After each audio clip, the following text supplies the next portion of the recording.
Olá, gostaria de falar com vocês a respeito de um tema pouco conhecido no mundo evangélico, a respeito do propósito de Deus. Muitas pessoas se convertem, estão nas igrejas e não sabem exatamente qual é o propósito de Deus para a vida de cada um. E alguns acham que o grande propósito de Deus na vida deles é salvar o homem, outros acham que o grande propósito na vida dele é ser um músico, enfim. Vamos ver o que a palavra do Senhor nos diz. Lá em Efésios capítulo 3, versículo 11, você pode observar Paulo menciona segundo o eterno propósito que estabeleceu em Cristo Jesus, nosso Senhor. Nós sabemos então, por esta passagem, que Deus tem um propósito e que esse propósito é eterno. Ou seja, ele não surgiu no coração de Deus depois que o homem caiu, não surgiu no coração de Deus depois que Deus criou a terra, depois que criou o homem, não. Esse propósito ele é eterno. Então, se ele é eterno, ele já existia antes mesmo de Deus criar a terra, antes mesmo de Deus criar o homem. E aí resta saber, então, que propósito era esse? Quando Deus criou o homem, qual era o grande propósito do Senhor na vida do homem? A gente pode perceber isso claramente na criação do homem. Lá em Gênesis 1, 26, a palavra do Senhor diz assim: também disse Deus, façamos o homem à nossa imagem, conforme a nossa semelhança. Então Deus ia criar o homem e queria fazê-lo de uma forma toda especial. Então nós vemos registrado aí em Gênesis que ao criar o homem, Deus o fez de uma maneira muito singular. Ele não criou nenhuma outra criatura como o homem. Ele, ao criar, ele diz assim: façamos o homem à nossa imagem conforme a nossa semelhança. Obviamente Deus não estava falando de semelhança física, porque Deus é espírito, mas Deus estava falando da mesma natureza, de o homem ter a mesma natureza de Deus, ser como ele é. E então nós vemos que para criar o homem, Deus faz uma estátua de barro, pega o pó, faz barro, faz uma estátua com esse barro, e a palavra do Senhor diz em Gênesis 2 que ele soprou o fôlego de vida nas narinas dessa estátua. E então o homem passou a ser uma alma vivente.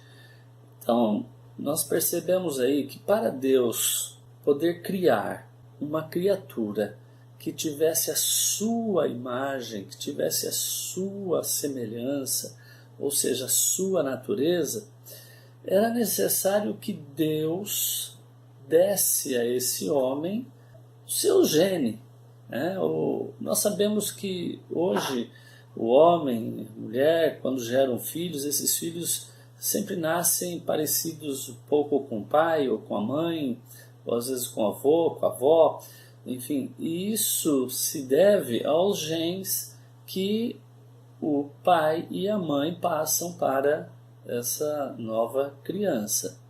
Assim, para o homem ser semelhante a Deus, então Deus também tinha que dar algo de si. E o que ele fez? A palavra fala que Deus soprou o fôlego de vida, ou seja, Deus soprou sua vida para dentro daquela estátua. E aquele homem, aquela estátua, passou a respirar, passou a andar, a se locomover, porque a vida de Deus estava agora dentro dele. Muito bem. Então Deus cria o homem com a sua imagem e também conforme a sua semelhança. Agora, nós percebemos o Senhor falando lá em Gênesis 1:28, dando uma ordem para esse homem, dizendo assim: Deus os abençoou e lhes disse: sede fecundos, multiplicai-vos e enchei a terra e sujeitai-a. Então Deus cria esse homem com a sua imagem, com a sua semelhança, e aí Deus dá uma ordem para esse homem: olha, você agora se multiplique. Obviamente, o homem e a mulher se multipliquem, gerem filhos, encham a terra com filhos, netos e enfim. O Senhor queria que o homem enchesse essa terra, né? E essa terra estivesse cheia de suas criaturas, que na verdade seriam filhos dele. Seriam homens, mulheres, todos cheios da presença de Deus dentro deles, da vida de Deus dentro deles, e também um homem que tinha a natureza de Deus, a mesma imagem e semelhança. Muito bem, então a gente pode perceber aí que a ideia inicial de Deus, essa ideia que vem lá desde a eternidade passada, era que Deus queria muitos filhos, Deus queria formar uma criatura que fosse filhos dele e que fossem todos eles com a imagem de Deus e que vivessem por intermédio de Deus, fossem um com Deus. Então nós percebemos aí qual era o propósito de Deus. Deus queria uma grande família de muitos homens e mulheres, todos com a sua imagem, sua semelhança, e vivendo por intermédio de Deus. Esse é o plano de Deus quando ele criou o homem. E esse plano não mudou.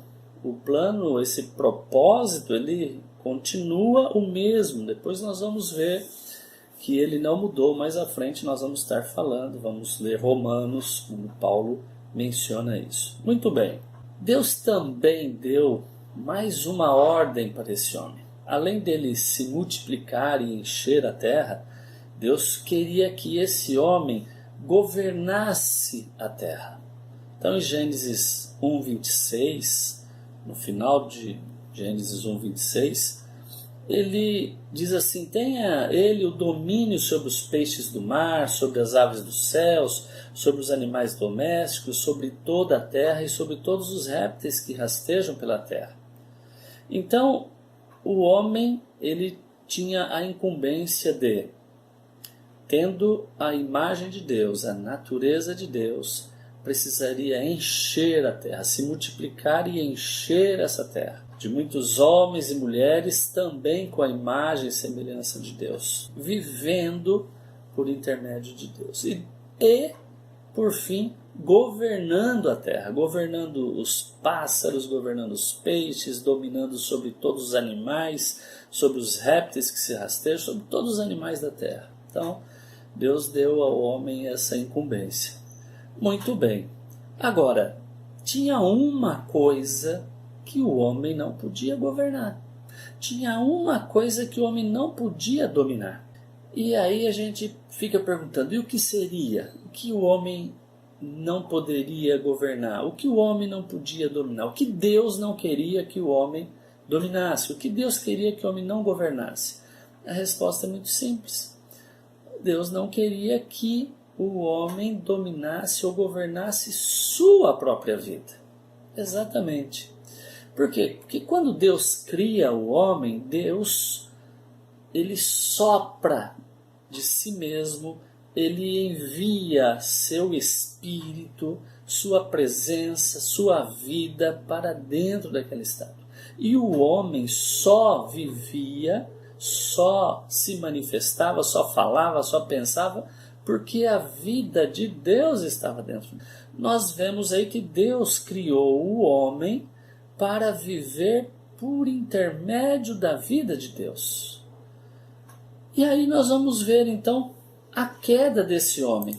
O que aconteceu? Muita gente fala Se você pergunta qual foi a queda do homem, o homem desobedeceu a Deus, foi lá, comeu do fruto. Não, o pecado não foi simplesmente uma desobediência. Óbvio que o homem desobedeceu a Deus. Deus falou, não coma daquele fruto da árvore que está no meio do jardim. O homem foi lá e comeu, desobedeceu. Mas o pecado, ele surgiu antes da desobediência. Surgiu no coração do homem antes de fato desobedecer. E isso a gente pode ver em Gênesis capítulo 3, a partir já do versículo 4, 5, na conversa da serpente sendo usada por Satanás com a mulher. Então aquela conversa, você pode comer de toda árvore, e a mulher fala, sim, de toda árvore, mas da árvore que está no meio do jardim, Deus disse para não comer, porque para a gente não morrer. E aí vem a serpente e diz assim, é certo que não morrereis, porque Deus sabe que no dia que dele comerdes, se vos abrirão os olhos e, como Deus, sereis conhecedores do bem e do mal. Podemos notar aí o que Satanás lançou no coração, inicialmente de Eva e depois de Adão. Eles eram homens, eram criaturas, viviam na dependência total de Deus, porque Deus vivia dentro deles, governando suas vidas.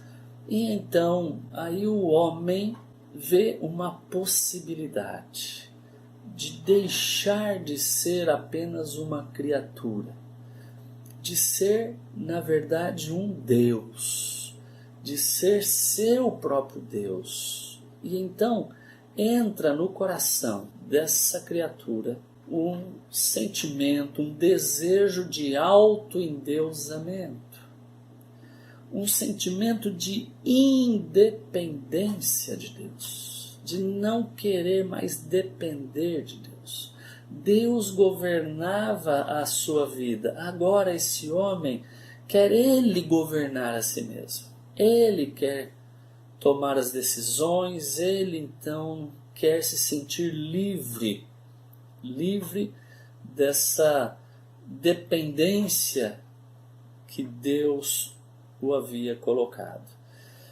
Então, esse é o sentimento que entrou dentro do homem. Aí, a desobediência foi o próximo passo. Foi lá pegar o fruto e comer. Poxa, se eu comer desse fruto, eu não vou mais precisar depender de Deus. Eu vou ser o dono do meu nariz. Eu vou poder decidir, eu vou governar, eu vou ser Deus. Eu vou saber tudo. Vou saber o bem, vou saber o mal. Então eu vou ser conhecedor.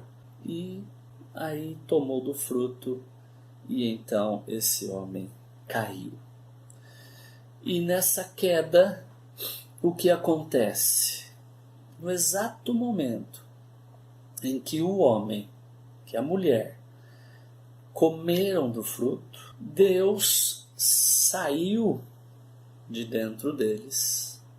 Deus deixou o governo da vida deles e eles assumiram o governo, o controle de suas vidas. Qual a primeira consequência disso daí? Qual foi a primeira consequência do pecado? A primeira coisa foi tirar os seus olhos de Deus e colocá-los em si mesmo. Passaram a olhar para si. Veja que até aquele momento, antes da queda, o homem e a mulher viviam sem roupas, nus, no jardim do Éden, de uma maneira tranquila, natural, sem medo nenhum, sem receio, nem tinham percebido que eles estavam nus. Mas a primeira coisa que eles fazem é colocar os olhos em si mesmos.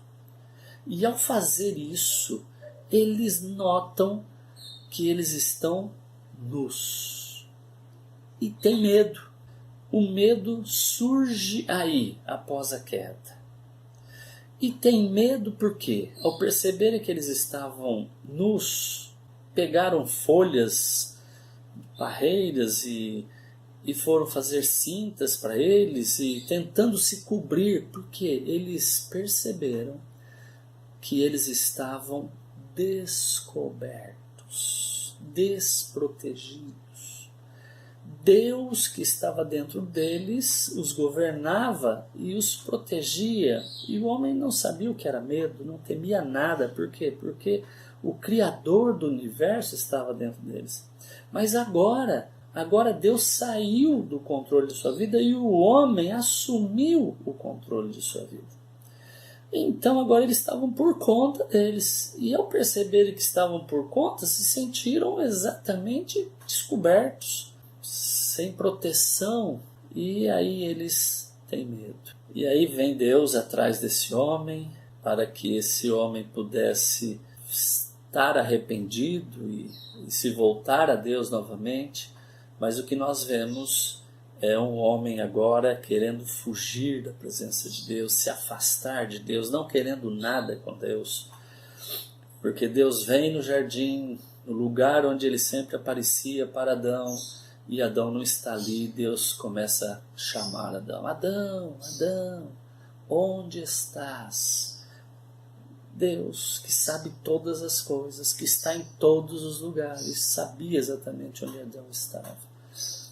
E Adão se esconde atrás de árvores e depois sai de lá, dizendo: Senhor, ouvi tua voz, mas eu estava nu, então tive medo, me escondi. Deus faz uma outra pergunta: nu? Quem te fez ver que você estava nu? Porventura você comeu da árvore que eu te falei? E Deus, logicamente, sabia o que tinha acontecido. Deus sabe todas as coisas, presente, passado, futuro. Mas Deus queria ver a atitude e a reação de Adão. Deus buscou arrependimento naquele coração. Mas a resposta de Adão já era de um homem arruinado, um homem inútil para Deus, porque ele vira e aponta para a mulher e diz: a mulher que tu me destes, ela me deu e eu comi. Tadinho, né? Agora estou querendo me proteger, agora eu penso em mim. E até a mulher acabou sendo acusada, condenada por Adão. A culpa é dela, não é minha, a culpa é dela, a culpa é tua, Senhor. Eu estava bem sozinho, o Senhor veio me dar essa mulher e ela me convenceu, me deu. Enfim, o homem agora está arruinado. O homem agora é inútil para Deus. Lá em Romanos 3,12, Paulo fala isso: todos se extraviaram e juntamente se fizeram inúteis. Por que inúteis? Porque Deus tinha um propósito. Esse propósito era que Adão e Eva, tendo a imagem e semelhança de Deus, ao gerar filhos, gerasse filhos com a imagem e semelhança de Deus, com a presença de Deus dentro dessas criaturas, vivendo por intermédio de Deus para Deus. Muito bem, esse era o plano. Agora esse homem está sem Deus. Deus não está mais no governo. Deus não está mais dentro deles. Então, se o homem fosse gerar filhos, como de fato gerou, geraria filhos não com a imagem de Deus, mas com a sua imagem caída. A gente percebe isso em Gênesis 5,3. Está muito claro, a palavra do Senhor fala assim: viveu Adão 130 anos e gerou um filho à sua semelhança, conforme a sua imagem.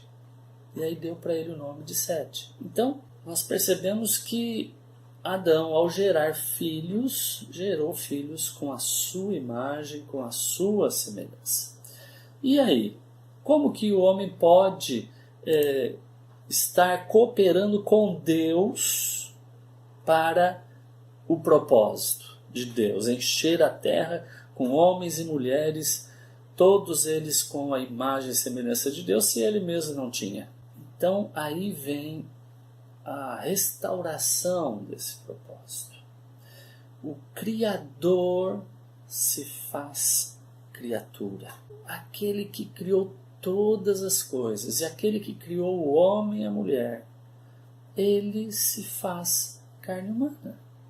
A gente percebe isso lá em Filipenses 2, de 6 a 8. A palavra fala: Cristo Jesus, subsistindo em forma de Deus, não considerou o ser igual a Deus coisa que ele se devia pegar. Antes, a si mesmo se esvaziou, assumindo a forma de servo, tornando-se em semelhança de homens. E reconhecido em figura humana, a si mesmo se humilhou, tornando-se obediente até a morte e morte de cruz. Então foi uma descida muito grande.